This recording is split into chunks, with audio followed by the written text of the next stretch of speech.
Funding is, of course, an issue, and the next question brought up to you is, does the Sequoia Union High School District need a parcel tax?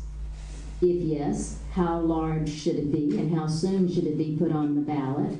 And if no, please explain. Mr. Thompson, you go first on this one. With this audience, I expect you are quite receptive to parcel tax. I would be very pragmatic about it, because what we have to do, yes, I support a parcel tax. We're one of the few districts in this area that hasn't done it. The neighboring districts around us do. We've also been tremendously successful with bond initiatives, which have a lower threshold, but it's a good time for us to consider it, and maybe an essential time, even though the economy is down. We need to look at it pragmatically, though, and make sure our relationship with the community is one that will support a parcel tax, and I am concerned about that. Mr. Sarver.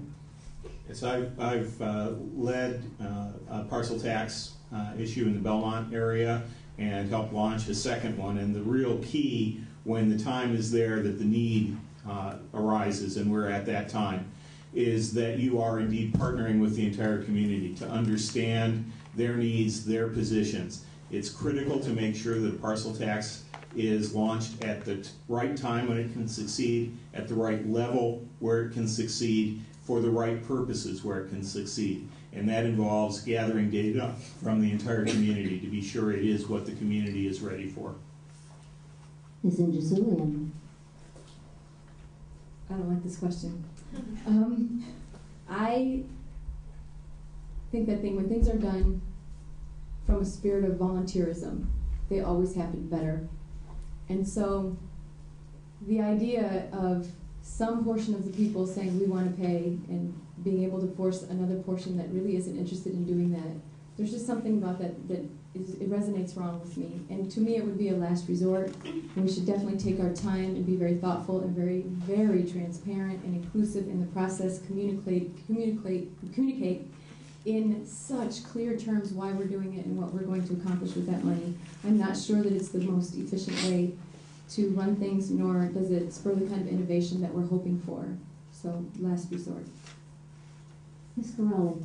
So a parcel tax is essentially a campaign. So getting the community ready via communication from the district is very important.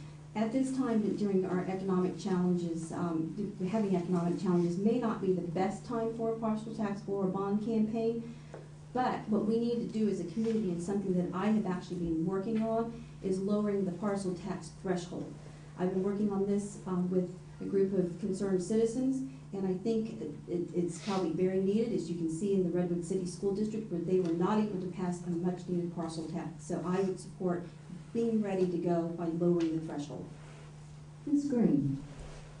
I believe that we need to really look at our funds, our reserves, before we concentrate on parcel tax. Again, transparency is very important. We need to communicate with the community. We need to communicate collectively with our unions and with our staff, and to make sure that all of our school sites, that their budget is right on target, so that we can give a better analysis to the public of what the needs are for a parcel tax.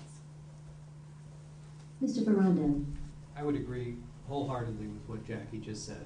I think once the board is convinced we've done everything humanly possible to flush out the numbers and to make sure that we are only spending dollars that we need to spend, and if we come up with a shortfall, I think it'd be fairly easy to support a parcel tax. But until we do that, I think it'd be very difficult to sell that to the taxpayers. And lastly, Ms. Fernandez.